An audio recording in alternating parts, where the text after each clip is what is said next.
Olá pessoal, aqui quem fala é Michele Camargo, estamos começando mais uma aula da nossa série O que é? E hoje nós estaremos falando sobre o que é cavitação. Bom, vamos lá, para a gente falar de cavitação, a gente precisa falar o que é pressão de vapor. O que vem a ser pressão de vapor? Pressão na qual um líquido numa dada temperatura começa a vaporizar, ou seja, o líquido começa a se transformar em vapor. Da pressão atmosférica, o exemplo mais comum, você vai fazer um café, deixou a água lá, num determinado momento você começa a ver a formação de bolhas. Que momento é esse? Se você tiver ao nível do mar, seria 100 graus Celsius. Se você tiver um pouquinho, uma altitude um pouquinho mais alta, seria uma temperatura um pouco menor. Mas em torno aí, né, de 100 graus, né, de 95 a 100 graus, dependendo da altitude que você está. Bom, então, na pressão atmosférica, que seria a pressão de vapor para uma temperatura de 100 graus. Isso seria o conceito. O que nós temos, né? A pressão de vapor, ela depende da temperatura. Então, se eu tenho mais temperatura ou menos temperatura, a minha pressão de vapor ela vai estar se alterando em função disso. A pressão de vapor, ela é uma propriedade que acaba indicando uma outra propriedade, que é a volatilidade. Então, o que é volatilidade? É a capacidade que uma substância, um líquido, ele tem de se transformar em vapor. Então, quanto mais fácil se transforma em vapor, maior é a volatilidade daquela substância. Por exemplo, o álcool ele é mais volátil, ou seja, evapora mais facilmente do que a água, né? Então seria só um exemplo. O éter, por exemplo, vaporiza mais facilmente do que o álcool e assim por diante. Então eu poderia citar uma série de outros exemplos aqui, né? Então o que nós temos? Quanto maior a pressão de vapor de um determinado fluido, mais volátil ele é.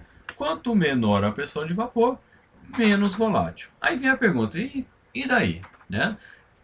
Então a gente está falando de água e tudo mais, então isso não vai ter tanto impacto. Mas se a gente for pensar em sistemas industriais, dependendo do tipo de produto, então eu atendo, por exemplo, empresas químicas. E aí você tem, por exemplo, uma das empresas que eu atendo trabalha com um tal chamado dicloretano. O dicloretano ele é um produto que vaporiza muito facilmente, ou seja, ele fica a vapor. Então, no caso do sistema hidráulico, isso vai trazer problema. Desse problema é o chamado cavitação, que a gente vai explicar daqui a pouquinho. Então, por exemplo, né, vamos falar da água, que é um produto que todo mundo conhece. Se eu pegar, por exemplo, a temperatura de 10 graus e chegar numa pressão de 0,125 metros de coluna d'água, eu começo a ter a vaporização da água. O que eu quero dizer? Se eu estiver trabalhando no sistema hidráulico, esse caso aqui é uma pressão absoluta, né? Então é uma pressão que vai do zero para cima, né? Não tem pressão negativa aqui, não tem vácuo aqui na escala absoluta. Eu tenho vácuo na escala relativa, né? Na escala efetiva, digamos assim. E aí eu tenho aí o 10,33, que seria a pressão atmosférica, né? Na nível do mar seria 10,33 metros de coluna d'água. Então, se eu tiver um sistema que a minha água está operando, né, o meu sistema está operando água a uma pressão negativa, que seria aí equivalente a 0,125 metros de coluna d'água, se a água estiver a 10 graus, eu já começo a ter vaporização da água, ou seja, ela vaporiza muito mais facilmente. Por outro lado, se eu tiver lá na pressão atmosférica, então eu tenho a pressão efetiva zero, né, seria essa, a gente vai ter uma aula de mecânica dos fluidos que a gente fala de pressão efetiva, né, se você tiver dúvida, assiste lá. Então a gente, na pressão atmosférica, que é equivalente a 10,33 metros de coluna d'água, a água ela vaporiza ou entra em ebulição, né, uma outra maneira, quando é forçado, a 100 graus. Né? Então, à medida que eu vou diminuindo a pressão, eu também diminuo a temperatura de ebulição, de vaporização, você pode chamar da forma que você achar mais conveniente. Existe uma diferença entre vaporização e ebulição. A vaporização ela acontece espontaneamente, enquanto que a ebulição ela é forçada. Eu coloco uma chama e faço a temperatura forçadamente virar vapor, né? Então seria essa a principal diferença aí entre vaporização e ebulição. Bom, e aí e daí, né? Então, né, que nem voltando no sistema lá que nem eu comentei que a gente atende, uma empresa que eu atendo. Se a pressão de vapor do produto ela é muito alta, qualquer queda de pressão que eu tenho no meu sistema já começa a ter a formação de vapor d'água, vapor de produto dentro do escoamento. E isso traz consequências, digamos assim. Então, no escoamento, a pressão, ela, naturalmente, no escoamento, ela vai ter crescendo ao longo do escoamento. Por quê? À medida que eu vou tendo, né, o produto vai escoando, a pressão vai diminuindo. Vai diminuindo por atrito. E mais se não diminuísse, o que eu teria? Eu teria as mesmas pressões, então eu não teria diferencial de pressão, consequentemente não teria movimentação.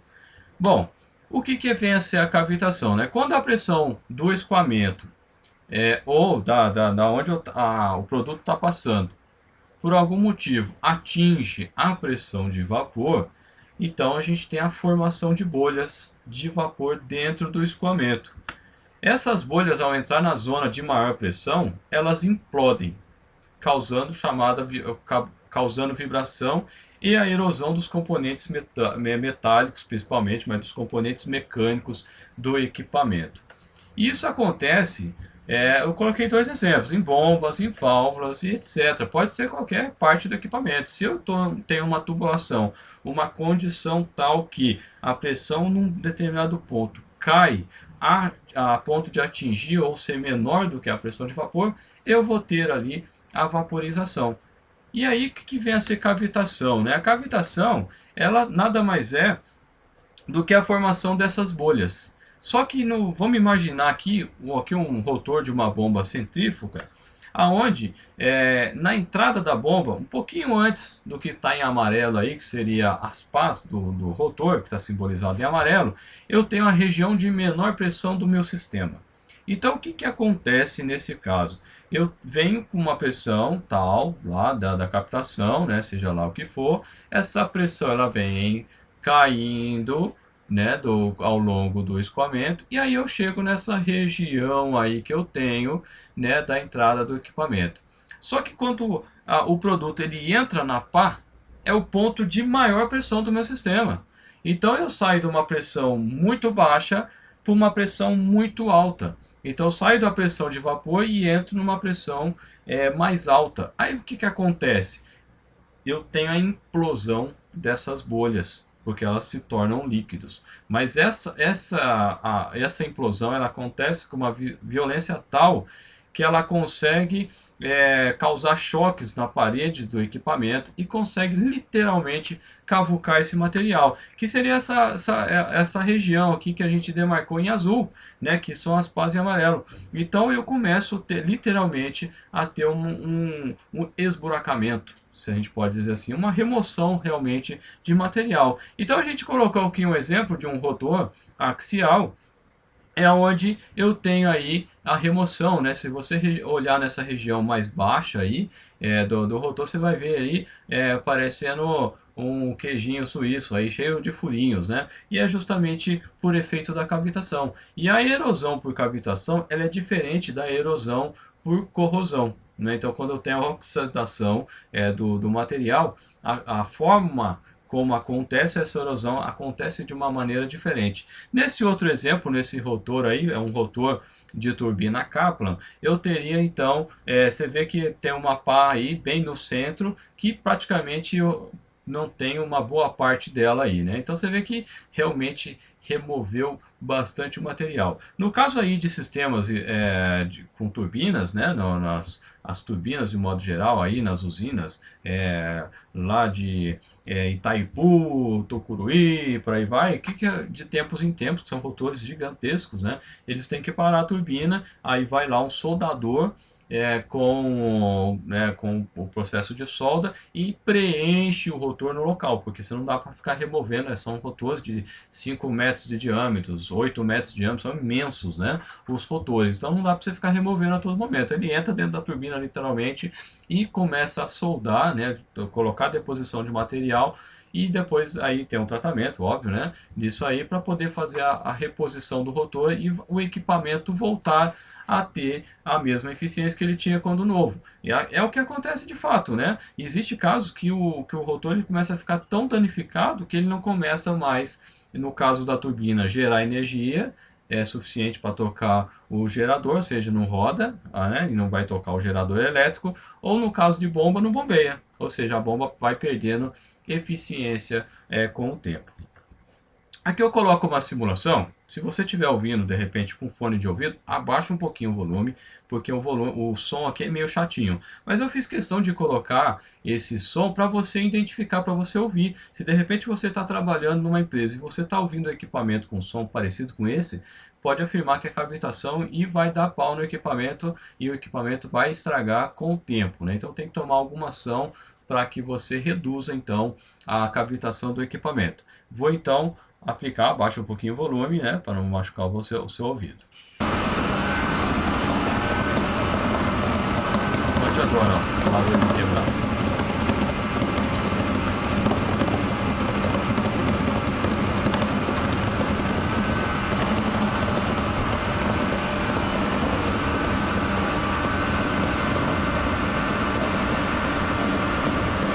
Eu não sei se você reparou, mas vocês, principalmente quando aproxima, né, aproxima o vídeo, começa a fazer um barulho como se tivesse uma coisa quebrando, batendo na outra, um barulho metálico. É justamente o efeito das bolhas implodindo nas partes metálicas aí do equipamento, ou não necessariamente metálicas, mas nas partes rígidas do equipamento, e isso é o que vai acontecer com aquela foto do rotor que eu comentei lá.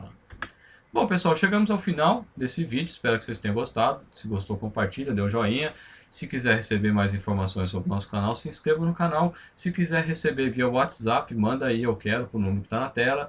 Entra lá na nossa loja, verifica lá alguma coisa que você vai estar comprando, compra com a gente. Contatos, né, via Facebook. Entra lá no nosso grupo, a gente coloca um material lá diferenciado que você pode baixar, né? Contatos via e-mail, WhatsApp.